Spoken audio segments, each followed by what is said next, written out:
de la raison. Vous savez que, M. Laibama, vous savez que la logistique, c'est comme les mathématiques, c'est une science. Une science, comme je l'ai dit tantôt, science de la logique ou science de la raison. D'accord. C'est une notion que Platon a utilisée depuis l'Antiquité grecque. D'accord. Mais Platon l'avait placée quand même dans une dimension mathématique. Pour Platon, la logistique, c'était l'algèbre, c'était les chiffres. Mais il faut savoir que la logistique est transversale. Elle touche à plusieurs domaines. Mais aussi, le terme a évolué dans le temps. D'accord. Parce que si chez les Grecs, la logistique était résumée aux mathématiques, le terme a évolué dans le temps. Chez les militaires, par exemple. Déjà même, les militaires se réclament détenteurs des origines de la logistique. Parce que chez les militaires, quand même, la logistique était un gage de réussite des opérations militaires. Comment approvisionner les troupes qui sont au front dans un terrain hostile, comment les approvisionner en armes, en vivres, en munitions, en vêtements, à partir d'une certaine organisation.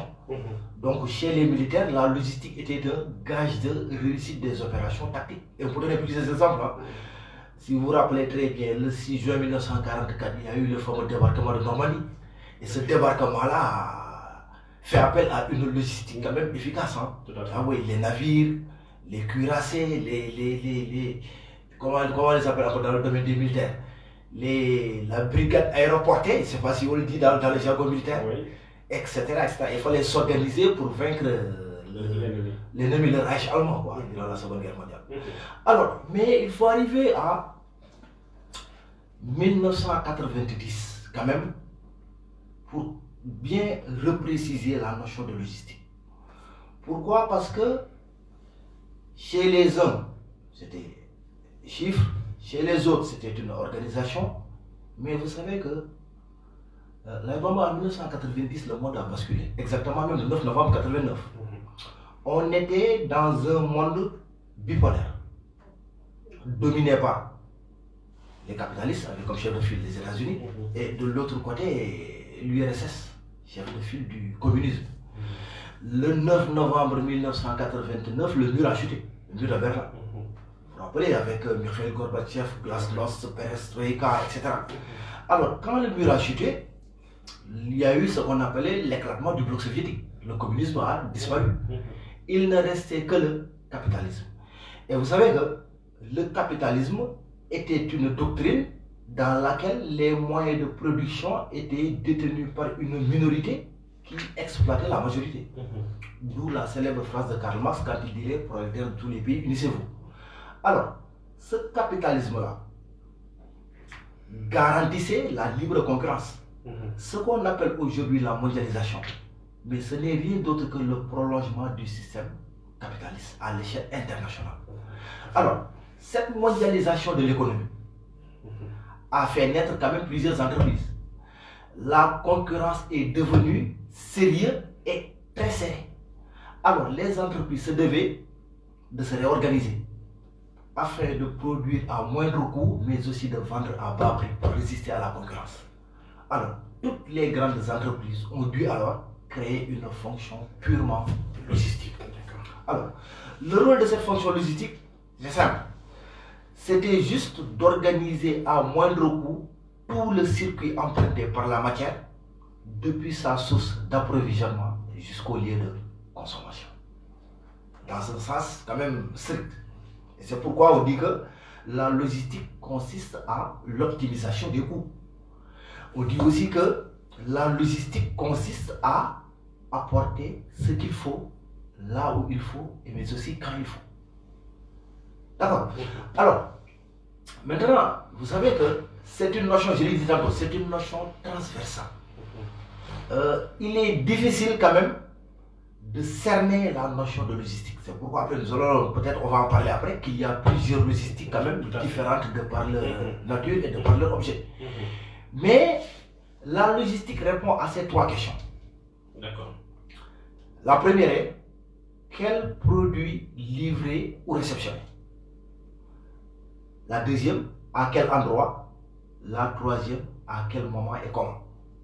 Très bien. Alors, la réponse à ces trois questions trouve un dénominateur commun. C'est la notion de centralisation. C'est pourquoi, quand on définit la logistique, souvent on dit que c'est une gestion centralisée de liaisons multiples et complexes, dont l'objectif, l'objectif c'est toujours important. Donc l'objectif c'est la satisfaction du client. Parce que nous sommes dans un monde concurrentiel.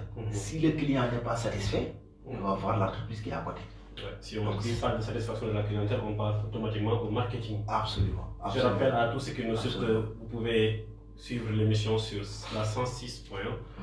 Et M. Dramé va rappeler le téléphone. M. Dramé, oui, le téléphone c'est le 77 170 41 77. Donc si vous voulez appeler M. Dramé, n'hésitez pas à appeler sur ce numéro. Je passe le bonsoir aussi à... C'est le moment de signer tous ceux qui nous suivent, M. Dramé. À tous mes étudiants. Hein. J'oublie personne. Hein. Moussa Sané, Mohamed Ndir, Padenias, Haj Amar, toutes les personnes qui nous suivent sur l'international. Je n'oublie pas aussi ceux qui sont connectés sur la bande FM. Absolument. Très bien. Sur 106.1. Atlantic FM. Donc nous avons, M. Dramé vient de nous donner l'étymologie du mot logisticus. Absolument. Il nous a rappelé également la définition qui consiste à livrer le bon produit, c'est ça? Au bon moment. Et dans les meilleurs délais. Dans les meilleurs délais, tu vas acheter au bon endroit pour qu'on soit plus proche du marketing. Monsieur Dramé, vous avez dit tantôt que l'objectif de la logistique c'était d'optimiser.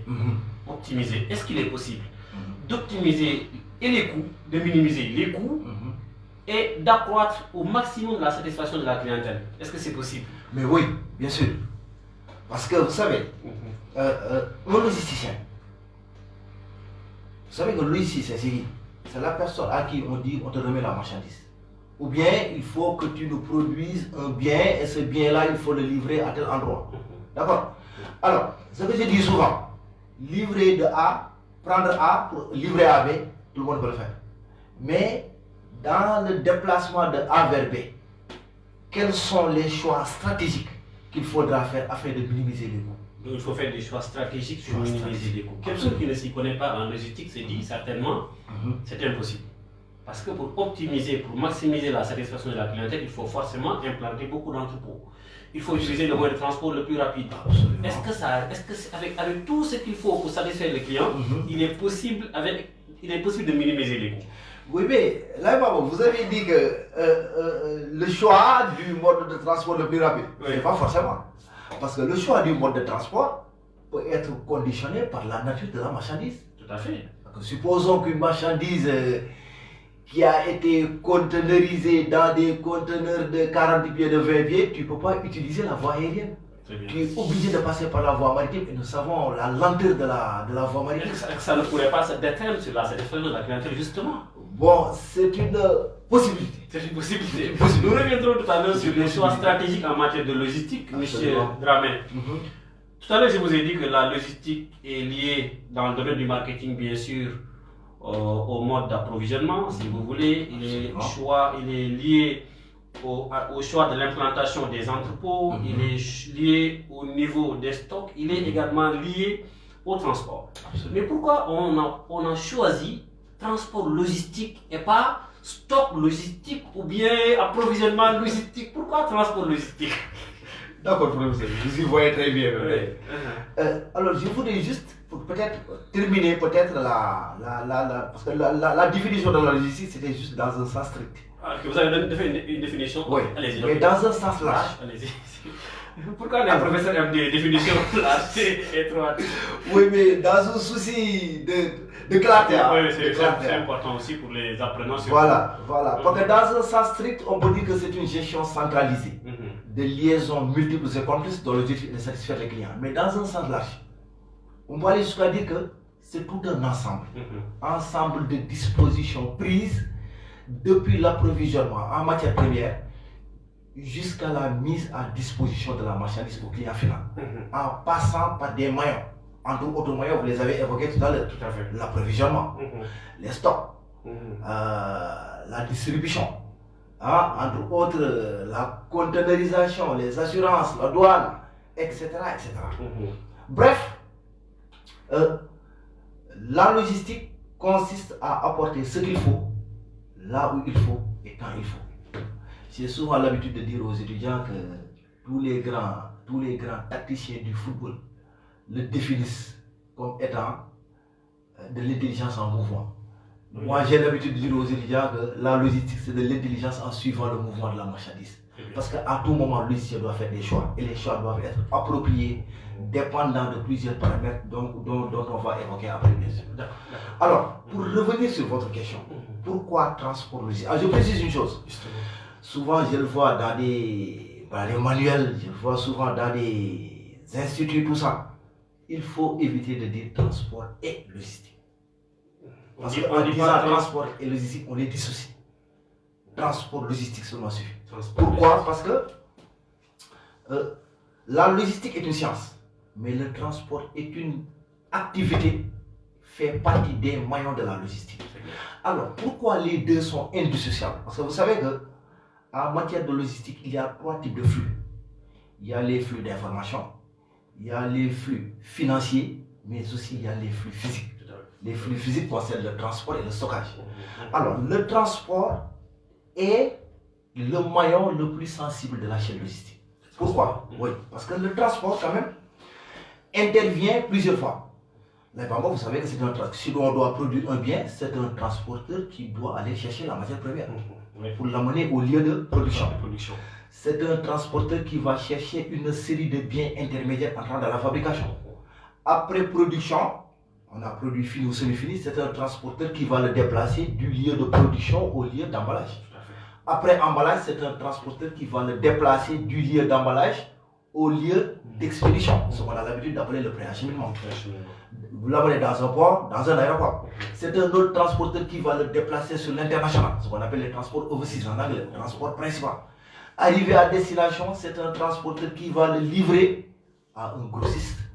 Un autre transporteur peut le reprendre, le livrer à un demi-grossiste. Un autre transporteur peut le reprendre, le livrer à un détaillant, et le détaillant peut le livrer au consommateur. Donc c'est ça qu'on appelle la gestion des flux physiques. Donc le transport est une variable importante de la logistique de distribution physique. Absolument. C'est la raison pour laquelle on dit alors transport logistique. Transport logistique. Et pas transport et logistique. Voilà, on dit transport logistique tout court. D'accord. Le transport est un des maillons, et même c'est le maillon le plus sensible de la chaîne logistique. Donc, en quoi le transport participe-t-il à la satisfaction de la clientèle, d'après ce que vous avez dit? Parce que vous savez, le transport, là on glisse carrément de la logistique vers les transports. Oui, on vient, parce que c'est important, je veux juste qu'on fait un focus sur l'importance des transports. Absolument. Pour que les gens appréhendent le concept de transport logistique. Absolument. Alors, les transports, ou bien le transport. Le transport est une activité du secteur tertiaire. Vous savez que même le transporteur est un prestataire de service. Le terme transport quand même dérive du latin trans et portare.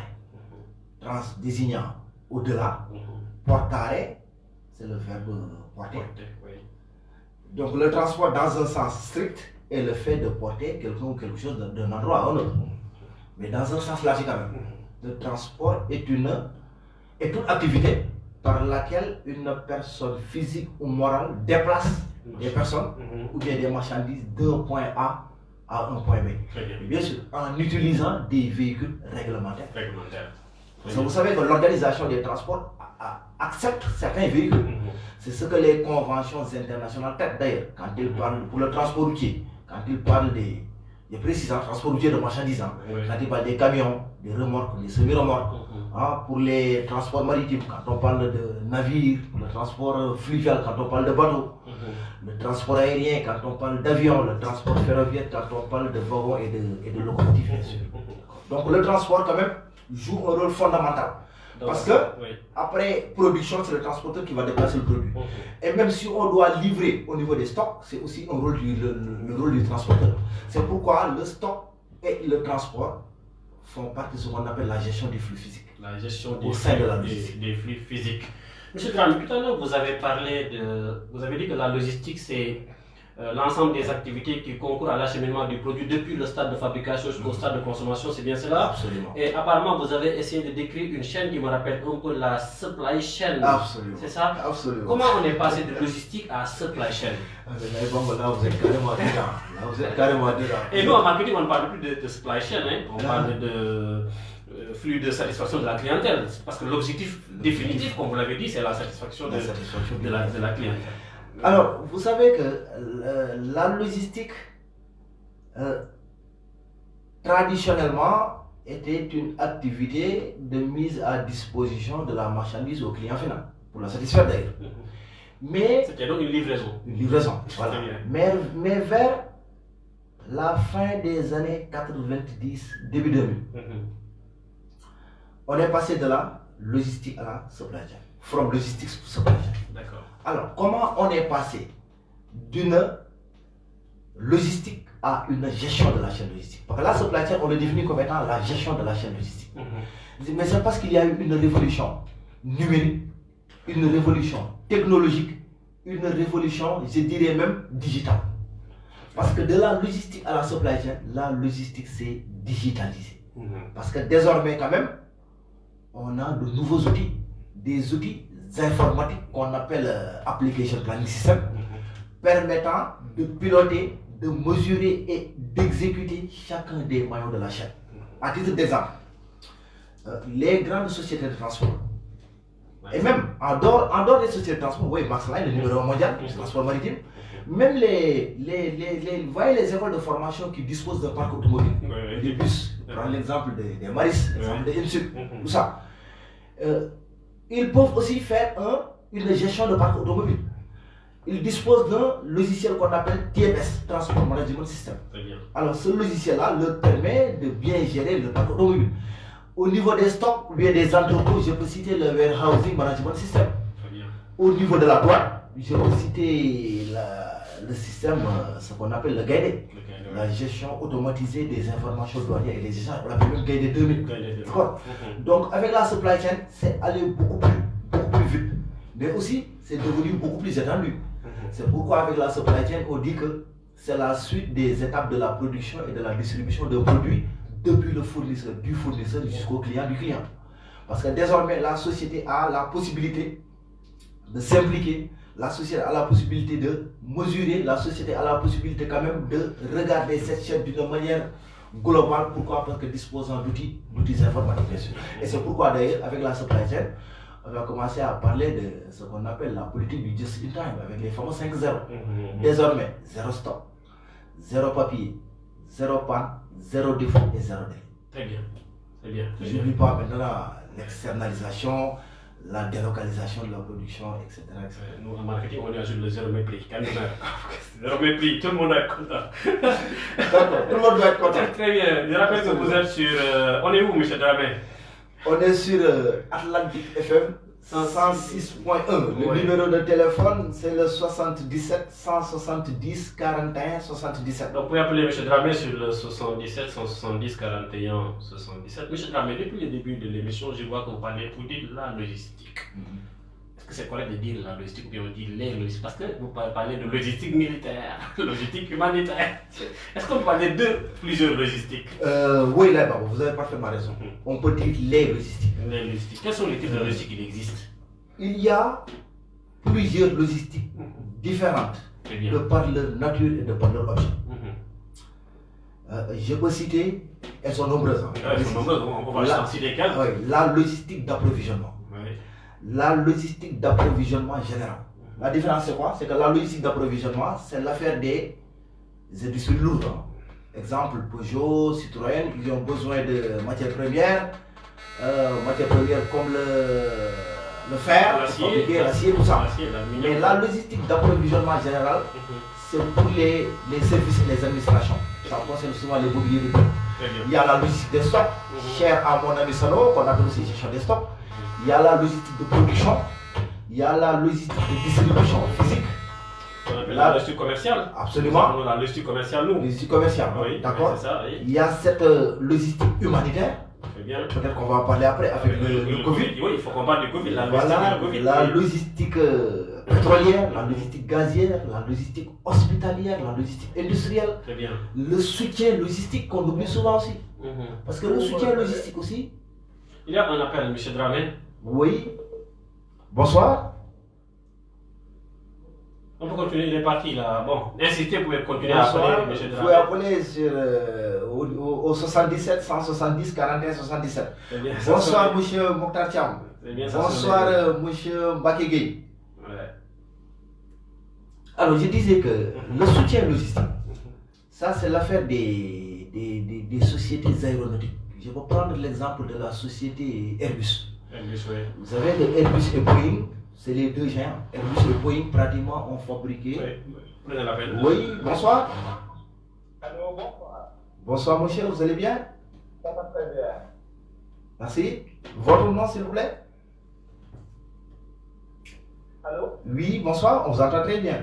Oui, bon, je suis en train de suivre l'émission. Oui. Voilà, donc je vous appelle déjà. Bon, mais c'est intéressant parce que déjà c'est de la logistique.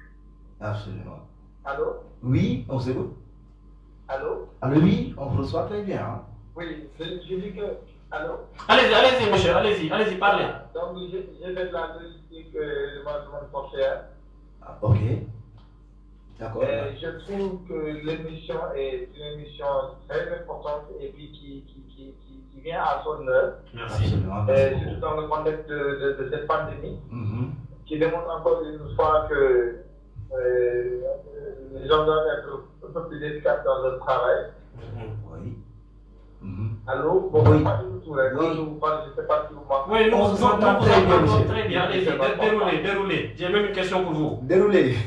Allô? Allez-y, monsieur, allez-y, continuez, poursuivez. Allô? Voilà, ok. Donc, je dis que je trouve que votre émission est très importante et puis je ne sais pas comment il faut faire, mais il faut que les gens s'intéressent davantage à ce genre d'émissions qui peuvent participer en tout cas au développement de notre pays, Bien sûr. et au développement de notre chère Afrique, et au développement du monde. Bien sûr. Ouais. Bien sûr.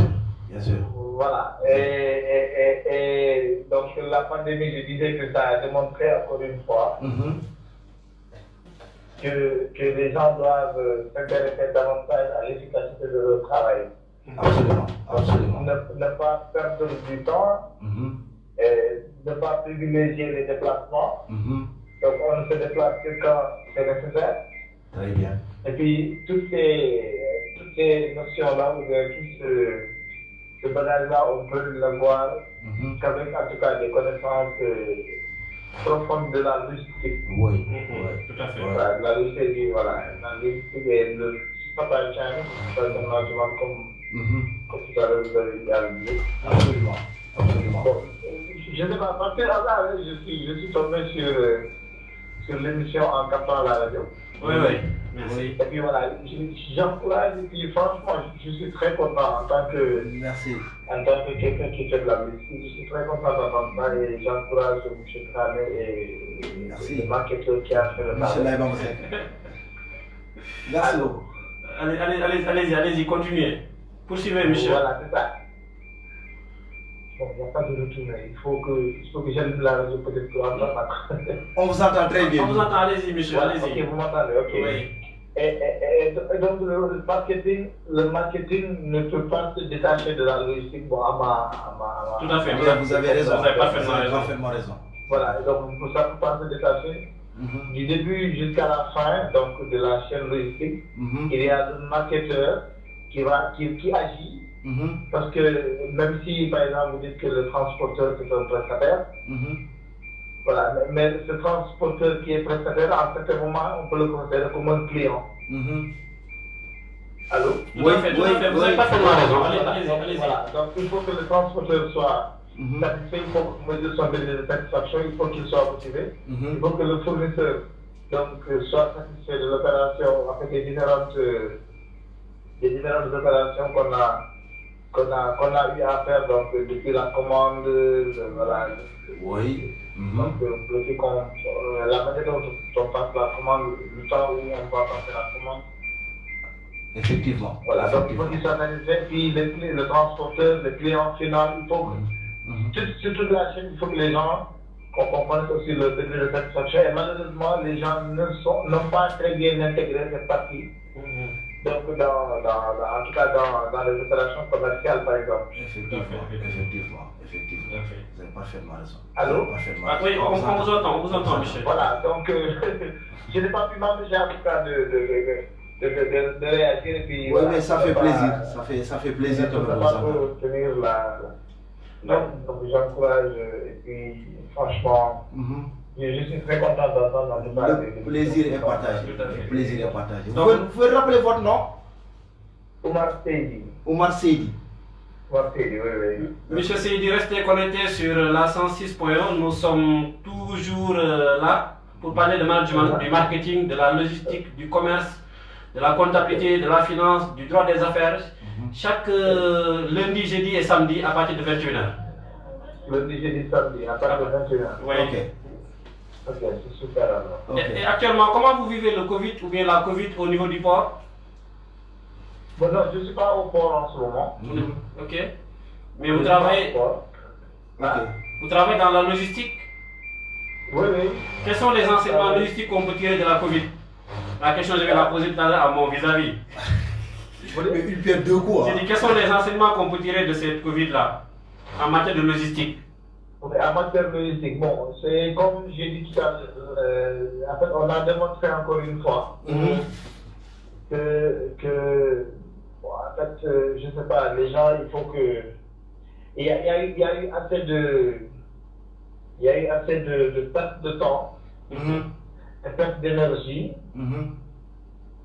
Allô? Oui, allez-y, on vous entend, allez-y. Il y a eu assez de perte de temps et perte d'énergie donc dans nos activités, la plupart du temps. Après, cette Covid a démontré que les gens ils peuvent travailler en gérant bien le temps. Oui. Voilà, en fait, les gens ne sont pas obligés de se déplacer, par exemple, pour travailler. Absolument. Allô? Oui. Et puis, une autre chose aussi qui me. En fait, la première leçon d'ailleurs que j'ai eue de cette Covid, c'est que. Oui. Cette dépendance vis-à-vis d'autres services pour pouvoir faire ces activités. Oui. Allô? Oui, on reçoit. Merci, monsieur Seydi. C'était intéressant quand même. Oui. Donc, faites comme lui, continuez à appeler sur le 77, monsieur Dramé. Le numéro, s'il vous plaît. 77 170 41 77. Il est en même temps invité, animateur, c'est comme ça, c'est ça, marketing TV aussi. Absolument. Monsieur Dramé, on va poursuivre sur la même question que traité, à laquelle répondait monsieur Seydi tout à l'heure. Oui. Covid et logistique. Oui. Alors, vous savez que le Covid, la Covid, ce Covid-là nous a tellement fait tourner la tête qu'on ne sait plus comment le prendre, quoi. Alors, vous savez que avec ce fameux virus, pratiquement l'économie mondiale était presque à l'arrêt. Parce que quand on parle de logistique, quand même aussi on parle de mondialisation, libre circulation de personnes, biens, marchandises et capitaux. Alors si les marchandises ne circulent pas, les personnes sont chez eux aussi. Les personnes pratiquement sont à l'arrêt. Pratiquement les capitaux circulent mais d'une manière quand même très réduite. Alors, la logistique quand même a montré son efficacité. Pourquoi? Parce que quand tout était à l'arrêt, les moyens de transport étaient à l'arrêt. Je prends l'exemple du port, du plus grand port mondial, le port chinois, le port de Shanghai. En Shanghai, entre avril 2020 et juillet, on a annulé 88 escales de navires. Donc ce Covid-là a beaucoup handicapé, a beaucoup touché le secteur des transports. Mais le transport aérien a montré toute son efficacité. Quand il s'agissait de déplacer les masques, les gels hydroalcooliques, les respirateurs artificiels, là les transporteurs aériens étaient quand même au rendez-vous. Et même l'IATA qui est l'International Air Transport Association, l'association des transporteurs aériens, des compagnies aériennes, a aussi beaucoup influencé aussi les compagnies aériennes pour qu'ils puissent quand même assurer cette logistique du Covid-19. Et de plus maintenant, avec la livraison des vaccins aussi, vous savez que là, seul le transport aérien a été au rendez-vous. Pourquoi? Parce que certains vaccins, si je prends le vaccin du BioNTech, je pense, ce vaccin-là doit être conditionné même dans une température entre moins 70 et moins 80. Il a fallu donc que les transporteurs aériens imaginent et inventent une ULD frigorifique permettant de contenir le vaccin afin de pouvoir garder la température. Les ULD, United Load Devices, c'est des unités de chargement qui sont réglementées par l'IATA et qui sont utilisées en transport aérien. Souvent, je n'aime pas utiliser le mot conteneur en transport aérien, mais c'est des conteneurs en fait. C'est des conteneurs en fait. Voilà, donc la logistique a aidé à montrer toute son efficacité dans la lutte contre la pandémie. La logistique a également aidé à propager la maladie. Ah oui, parce que vous savez aussi, oui, il faut le dire aussi, le secteur des transports est le secteur le plus sensible dans la propagation de du virus, du moins, excusez-moi. Parce que vous savez, quand on est dans un ou dans des moyens de transport quand même, il est très difficile de respecter la distanciation physique. C'est impossible même. Et vous savez aussi, dans l'histoire, beaucoup de maladies se sont propagées pour la première fois à bord des moyens de transport. Malaria, paludisme, peste, c'était à bord des navires. Voilà. Tout à fait. Je rappelle que je reçois M. Khalifa Ababacar Dramé et nous parlons de la logistique. M. Dramé, les paramètres à tenir en compte en logistique. Oui, quels sont les paramètres à tenir en compte en logistique? Absolument, les paramètres fondamentaux. Oui. C'est-à-dire que j'ai fait ce qu'on appelle le link dans la définition. Tout à fait. Mais il y a 4 paramètres fondamentaux. Parce que vous savez, à l'époque, on parlait d'un triangle infernal. Coût, délai, qualité. Mais de nos jours, on parle d'un carré magique. Comme mon ami Sanon aime le dire. Coût, délai, qualité, mais aussi l'environnement. Parce que vous savez, nous vivons au monde où il faut tenir compte des normes environnementales.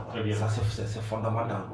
Quand on constate l'émission de gaz, l'effet de serre, réchauffement climatique, dégradation, couche d'ozone, etc., on est obligé de faire avec l'environnement pour léguer à nos enfants et petits-enfants quand même un environnement sain. Et pendant la Covid également, l'environnement s'est quand même reposé. Oui, absolument. C'est quand même reposé. Est-ce que tu peux nous décrire un peu ces carrés magiques et ce triangle magique là? Oui. Les composants rapidement. Le coût. Donc c'est minimiser les coûts naturellement. Minimiser les coûts. La qualité, avoir le bon produit. Le respect des délais. Oui. Et le respect de l'environnement. Coût, délai, qualité, environnement. On va parler un peu de droit des transports en cas de retard de la marchandise. Mais voyez, chers auditeurs, c'est là qui est en train de glisser dans la partie droit des transports. Parce que vous savez que le droit des transports est une discipline juridique dont les principaux sites de codification remontent au Moyen-Âge. L'objet du droit des transports, pour faire vite, pour faire court du moins, l'objet du droit des transports, c'est de protéger la partie faible dans la négociation, dans la conclusion et dans l'exécution du contrat de transport. Et vous savez que la partie faible, soit c'est l'expéditeur de marchandises, soit c'est l'usager. Alors, cette protection est obtenue grâce à ce qu'on appelle le renversement de la charge de la preuve au profit de la partie faible. Maintenant, dans toutes les conventions internationales en matière de transport, lorsque le transporteur fait une faute, à l'arrivée, on constate qu'il y a des dégâts, des pertes ou bien des avaries, la responsabilité du transporteur peut être établie. Et si cette responsabilité est établie, le transporteur est dans l'obligation d'indemniser la victime. Mais il faut savoir que le transporteur est protégé par ce qu'on appelle des plafonds, des limites d'indemnisation. Des limites d'indemnisation auxquelles on ne peut pas, ces limites-là, on peut pas les dépasser, sauf si le transporteur quand même fait ce qu'on appelle une faute inexcusable. Et dans pareil cas, comme j'ai l'habitude de le dire, ça fait rire à mes étudiants, je dis que dans pareil cas, les plafonds explosent. Très bien. Donc vous avez parlé de carré magique, coût, délai, qualité et environnement. Absolument. Monsieur Dramé, à l'introduction de l'émission, vous avez parlé également de choix stratégiques en matière de logistique. Oui. Quels sont les choix stratégiques en matière de logistique? Alors, tout à l'heure, j'ai parlé de maillon de la chaîne. Oui. Mais il faut savoir que dans chaque étape, dans chaque maillon, le logisticien doit faire des choix appropriés. Très bien. Le choix ne doit pas être isolé, c'est-à-dire les uns avec les autres. Le choix doit être global. Pourquoi? Parce que, à titre d'exemple, le choix, là j'entre carrément dans le domaine du marketing. Là j'entre carrément dans le domaine du marketing. Allez-y. Le choix du type d'emballage peut être conditionné par la nature de la marchandise. Un produit pétrolier n'est pas emballé de la même manière qu'un produit alimentaire. Voilà, le produit pétrolier, peut-être qu'on va le mettre dans un baril. Oui, tout à fait. D'accord. Si c'est des téléviseurs extra plats, on doit les mettre dans des cartons, etc., etc. Là aussi. Et pas dans n'importe quel carton, hein. Voilà, il y a un choix qui doit se faire encore là. Absolument. Là aussi, chaque produit aussi doit être dépendant du produit aussi, l'habillement. Ce que les spécialistes du marketing appellent le design, l'habillage commercial, le packaging, si vous packaging, voulez. etc. Entre autres choix aussi, le choix du type d'emballage peut être conditionné par le mode de transport à utiliser. Et c'est pourquoi d'ailleurs, il est recommandé que dans un contrat de vente international, lorsque deux parties négocient un contrat, le vendeur est censé livrer un produit pour son partenaire commercial. Le partenaire commercial est censé communiquer au vendeur le mode de transport qu'il désire utiliser après. Le vendeur. Pour que l'acheteur. Parce que je vous vends un produit, mais je vous vends ça ex-works. Les économes. Je vous le vends, mais le produit, je ne sors pas de mes usines. Vous vous déplacez, vous venez prendre vos produits.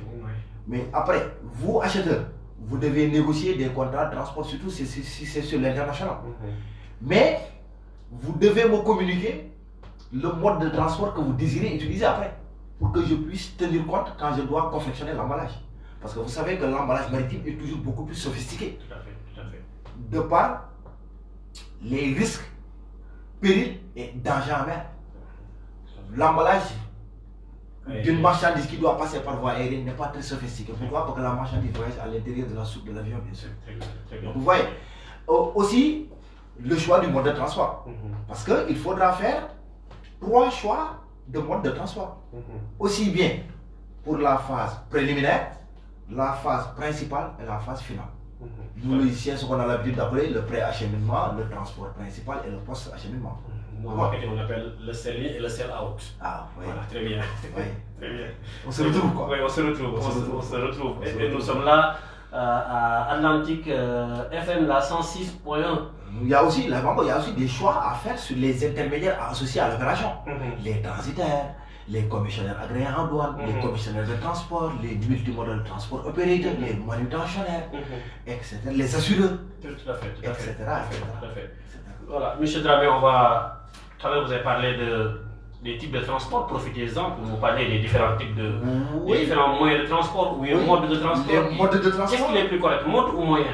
Bon, quand on dit mode de transport, oui, ça renvoie au transport routier, transport maritime, transport ferroviaire, transport aérien. D'accord.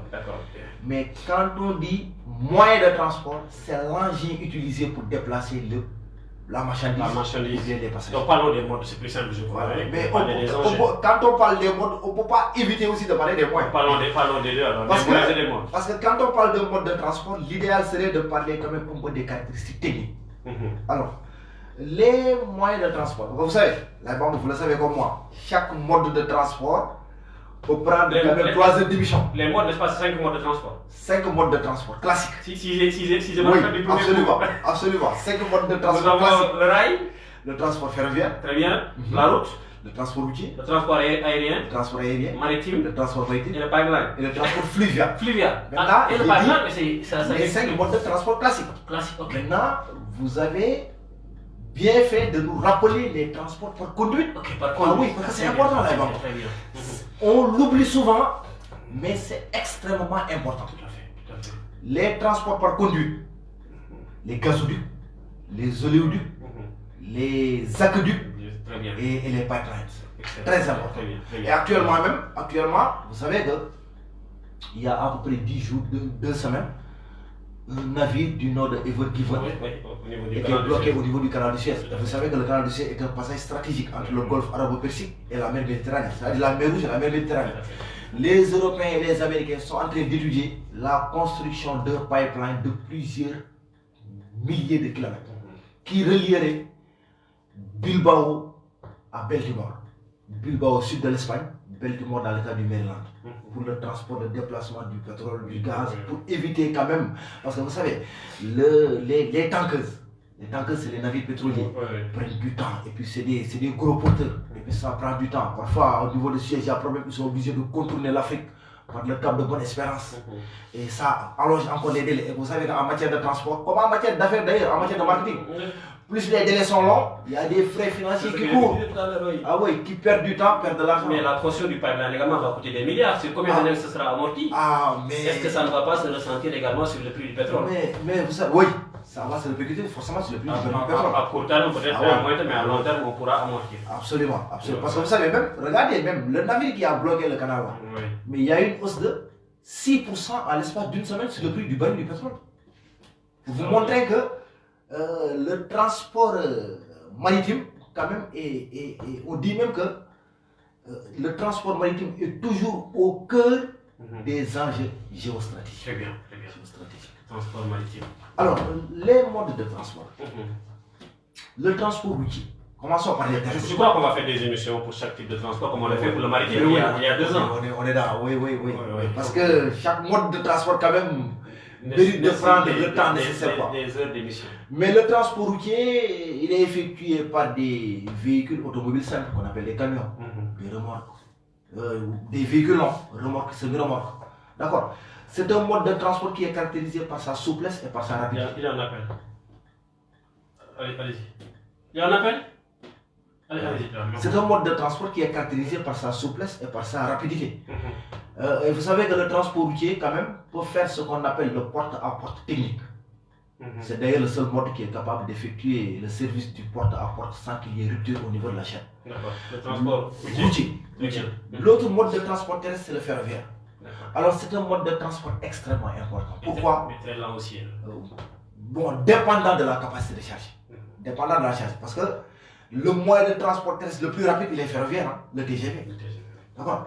Bien vrai que le train de marchandises, quand même, est lent. Très lent même. Mais là, il faut savoir une chose. Le transport ferroviaire est le relais immédiat du transport maritime. C'est le seul mode de transport capable de concurrencer le transport maritime. Son autre force, il fait partie des rares modes de transport qui respectent toujours le transit time. Transit time, c'est la durée du voyage. Parce que le chemin de fer, voilà, il a sa propre voie, personne ne dérange le chemin de fer. Je profite de cette occasion aussi pour lancer un message à nos autorités. Pour leur dire que la fiabilité d'un port se mesure dans sa capacité à desservir l'intérieur des terres. Parce que là, quand je te parle du port de Dakar, tu penses qu'à l'océan. Alors que le port se trouve dans une zone de contact qui se trouve entre deux domaines de la circulation. Il y a la circulation maritime, mais aussi il y a la circulation terrestre. Quand les navires accostent, arrivant vers la mer et accostent, il faut trouver un moyen d'évacuer la marchandise vers l'intérieur des terres. Dieu nous a donné un port naturel. Mais regardez les pays limitrophes, le Mali, un peu plus loin, le Burkina, le Niger. C'est des pays de l'Interland, ils n'ont pas de port. Ils sont dans l'obligation de s'approvisionner via les ports des pays voisins. Donc la fiabilité d'un port, la compétitivité d'un port se mesure dans sa capacité à desservir l'Interland, qu'on appelle l'intérieur des terres. Et pour desservir l'Interland, il faut avoir des réseaux ferroviaires efficaces. Parce que le transport routier joue ce rôle de desservir l'Interland. Mais vous savez, la capacité de charge du chemin de fer n'est pas aussi la capacité de charge du camion. Ensuite, il y a le transport fluvial. On dit même souvent, dans le jargon, on dit souvent transport fluvio-maritime. Parce que vous savez qu'il y a toujours la jonction du fleuve et de la mer. Tout à fait. Le transport fluvial aussi, malgré sa lenteur, c'est un mode de transport très compétitif. Ensuite, il y a les deux géants. On dit souvent les modes de transport, mais dans les modes de transport, il y a deux géants, à savoir l'aérien et le maritime. Le transport aérien effectué par des avions, que ce soit des avions de ligne pour les passagers, des avions mixtes où les passagers sont logés sur le pont, les marchandises rangées dans la soupe, et les avions cargo, destinés exclusivement au transport de marchandises bien sûr. Le transport aérien, sa force, c'est sa rapidité quand même. Mode de transport très rapide. Mode de transport sécurisé aussi. Bien vrai que ça fait l'objet de débat. Est-ce que c'est le mode de transport le plus sûr? Alors, mais son inconvénient, c'est que le transport aérien a une charge très limitée.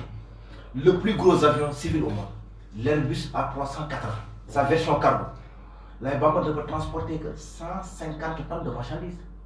Alors que du côté du navire, il y a des navires qu'on appelle des super tankers, des super pétroliers, qui peuvent transporter jusqu'à 550 000 tonnes de marchandises. Vous voyez que donc, c'est 10 fois ou 15 fois plus. Voilà, on dit même que le transport maritime est 400 fois plus important que le transport aérien. Et enfin, le maritime. Vous savez qu'à chaque fois que j'entre dans le maritime, j'ai dit à mes interlocuteurs ou à mes étudiants, il faut me stopper. Sinon, parce qu'avec le maritime, personne ne peut terminer la mer. Il y a toujours quelque chose à dire ou à agir sur la mer. Pour faire court, le transport maritime, là, c'est l'instrument de la mondialisation. Le transport maritime, c'est un vecteur essentiel du commerce mondial. Le transport maritime, quand même, occupe 90% du commerce international. Les dernières statistiques de la Commission des Nations Unies pour le commerce et le développement,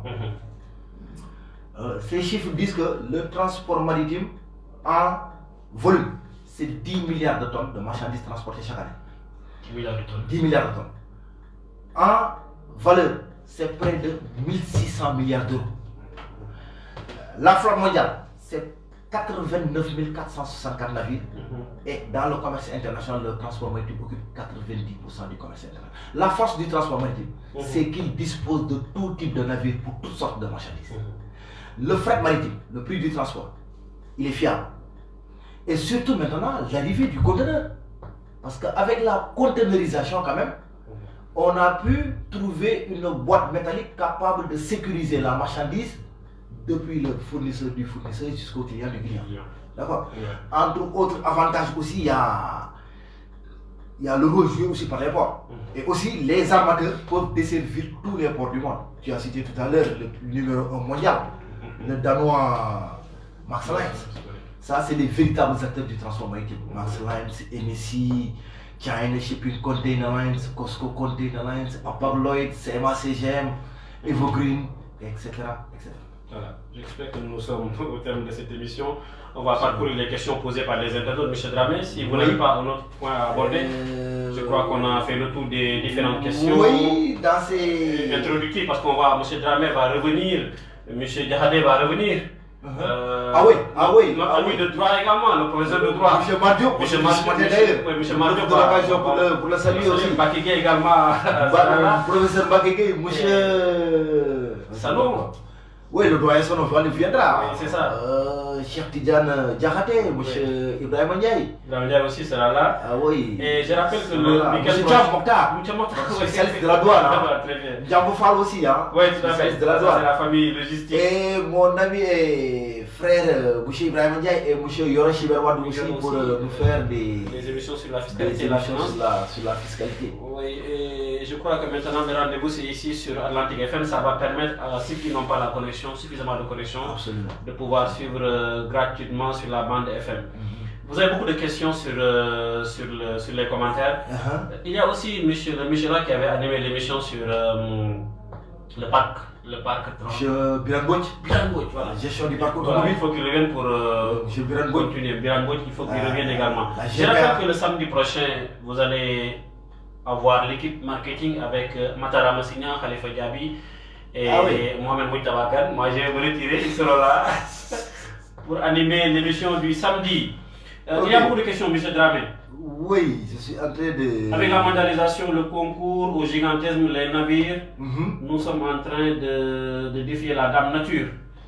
Papa Babacar Ndiaye, oui, ce que j'appelle souvent la maritimisation du commerce international. Très bien. Parce que les armateurs sont dans une course folle au gigantisme. Vous savez qu'aujourd'hui, on est à la 8e génération de navires porte-conteneurs. Aujourd'hui, on est à presque 24 000 EVP. Exactement, on est à 23 964 EVP. EVP, c'est l'équivalent VP, conteneur de VP. C'est des navires capables de transporter jusqu'à 220 000, 230 000 tonnes. Et vous savez, les armateurs sont dans une concurrence. Non, c'est normal. Et cette concurrence-là fait que les armateurs vont encore commander des navires de plus en plus grands. Mais le Covid est passé par là. Le Covid, la Covid, toujours le problème pour moi. La Covid est passée par là, donc ça pourrait freiner quand même cette course au gigantisme. Et vous savez que cette course est toujours déclenchée par Max Line, numéro mondial. Ah oui, vous savez que Max Line, Max Line, c'est une autre dimension. Les autres armateurs viennent sortir 2 navires, 3 navires, 4 navires. Max Line vient de sortir 8 navires. 8 navires, exemple en 2018, ils ont sorti des navires de type M. Tous les navires, leur nom commence par M et c'est une ville. D'accord. Marseille Mex, Monaco Mex, Milan Mex, Manchester Mex, Mania Mex, Murcia Mex. On les appelle des sister ships. C'est des navires qui ont exactement les mêmes caractéristiques. Même longueur, mètre beau, tirant d'eau, tirant d'air, capacité de charge, jauge. La seule différence c'est le nom. Mais la mondialisation quand même, pour revenir sur ta question, la mondialisation a été rendue possible grâce au rôle joué par les transports et précisément par les transports maritimes internationaux bien sûr. Très bien. Merci. Il y a d'autres questions, M. Dramé. Bon, on va faire rapidement le tour des différentes questions qui sont posées. Un bonsoir à Khalifa Diaby, qui a beaucoup facilité ce partenariat entre Atlantique FM et... Bonsoir professeur Diaby, je vous transmets mes respects. C'est lui-même qui a signé pour le compte de Marketing TV. Ah oui, ça c'est extraordinaire. Pour montrer que nous sommes une équipe, il n'y a pas... Si quelqu'un n'est pas là, l'autre peut faire le travail. Merci Khalifa Diaby. Merci Khalifa Diaby. Patenias, le Sénégal a besoin de ces émissions pour réveiller les jeunes. Oui, c'est ça notre mission. C'est lui que j'appelle le logicien de classe exceptionnelle. Très bien, très bien. Lui, il est tout le temps dans le tempo quoi. Très bien. Il y a M. Babalikan qui a posé une question en anglais. Customers Driven Economy. Bon, ok, nous on n'est pas trop bon en anglais. Monsieur Maktar. J'arrive pas à voir les questions des internautes. C'est sur la page. Nervi, bon, Navicat, Spax, dans la planification des conteneurs, un style efficace. Merci Farba. Ok, voilà, je crois qu'on a fait. C'est quoi KPI, qui est Performance Indicator ERP? Qui est Performance Indicator, ce sont des clés d'indicateurs de performance permettant de mesurer, de mesurer les maillons quand même de la chaîne quand même. Voilà. Planification.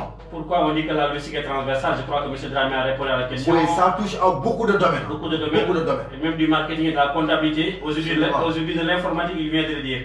Bonsoir mon cher ami Boydieng. Bonsoir à toute l'équipe de Snap Logistique. J'oublie pas aussi M. Cham de Zena Exotics, Fruits.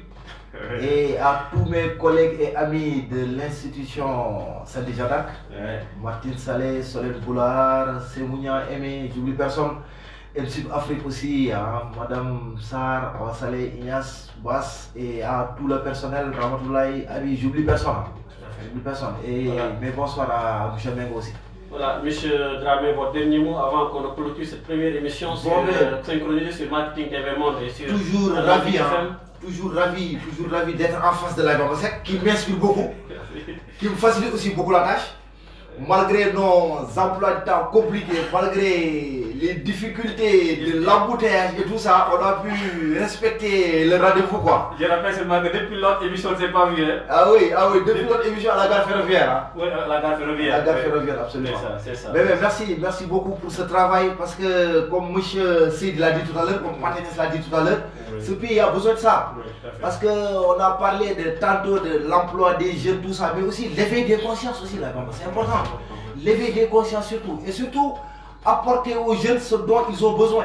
Et je pense que la formation, l'information, ces émissions qui se passent dans la plateforme Marketing TV Monde, c'est bénéfique pour tout le monde. C'est gratuit aussi. Hein. Donc je vous félicite et vous encourage davantage. Et félicite aussi tous les intervenants de cette merveilleuse télévision qui est Marketing TV Monde. Et je remercie aussi à tout le personnel de Atlantique FM 106.1. Donc, qui est désormais notre radio. Ah oui, les étudiants maintenant, il faudra rester connectés sur. Je ne sais pas si tu dois utiliser connecté. Oui, connecté, oui. Sur Atlantique FM 106.1, la radio des des spécialistes. C'est ça. Oui, voilà, la radio des étudiants. C'est ça. Voilà, donc merci pour vos appels, vos messages.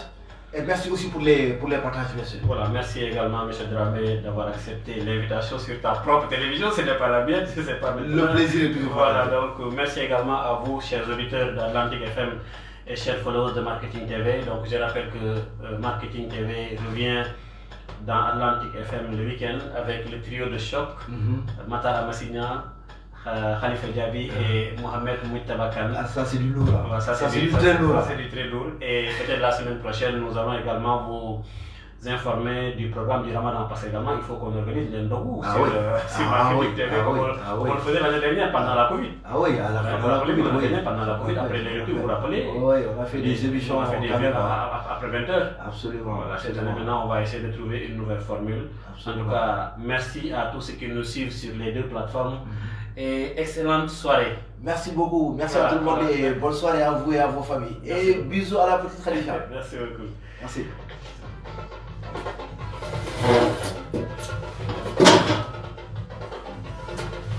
On va danser un peu.